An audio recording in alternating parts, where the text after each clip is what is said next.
Today, we're going all the way to Michigan, where citizens actually took charge and made some pretty big changes when it comes to elections. Wow. You're going to be looking at a documentary called Power Lines. It's a finalist in the Oregon Documentary Film Festival, getting a lot of buzz. So I'm excited to learn more about this. This whole problem of gerrymandering has been around forever, it seems. It feels like the system's rigged sometime. it really does, yeah. Politicians drawing the lines of voting districts to benefit their own party. It's like they're choosing their voters instead of the other way around, right? Exactly. Yeah. And it really undermines, the whole point of having a fair election. Absolutely. It's like one of the most fundamental principles of a democracy is that every vote should count equally. But when you have gerrymandering, you get situations where one party can win way more seats than they should based on how people actually voted. Yeah, like they get to move the goalposts whenever they want. Right. And Michigan, being kind of a purple state, not solidly red or blue, it was really vulnerable to this. So what happened in Michigan?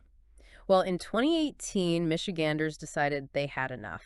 It was a big moment. Yeah, they voted to amend their state constitution, and this amendment took the power to draw voting districts away from the politicians, Wow. and they gave it to an independent commission. That's huge. So like a group of regular people just drawing the lines. Yeah, it was actually a really diverse group of 13 citizens, randomly selected. They had to reflect the demographics and the political makeup of the state. That must have been interesting, getting all those different perspectives together. Oh, for sure. There were definitely some disagreements along the way, but the documentary talks about how they were committed to transparency. Transparency, okay. Yeah, like they held tons of public hearings all across the state. They gathered over 30,000 public comments, and all of that feedback was incorporated into the final maps. So they really listened to the people. They did, and the result is they ended up with some of the fairest voting maps in the whole country. So did it actually work, though? Like, did these new maps lead to different election results?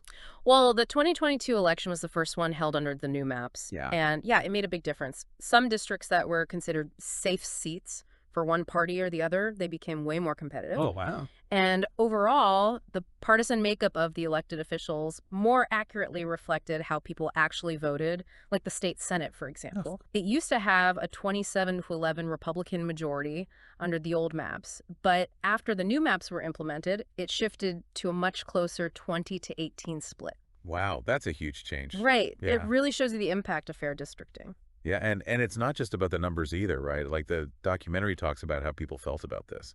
Yeah, there are these great interviews with everyday Michiganders who are just so excited to finally feel like their vote mattered, like their voice was being heard. I bet it kind of restores your faith in democracy a little bit, right? Yeah, it does. It shows that even in today's, super polarized political climate, it's still possible for people to come together and make positive change. That's what I love about this story. And the filmmaker does something really interesting. They use a civics teacher, Brianna Sky Riley, to kind of connect different aspects of the story. It's like a built-in lesson on how these complex political processes actually work. It's like they made it accessible for everyone. Exactly. That's really cool. Well, it's inspiring to see that Michigan was able to pull this off. Yeah, makes you wonder, could it happen in other states? Right. It really makes you think, if Michigan can do it, why not anywhere else? It starts with people being aware of the issue and, demanding change. Definitely check out Power Lines. Yeah, Power Lines at the Oregon Documentary Film Festival. It's a really powerful story.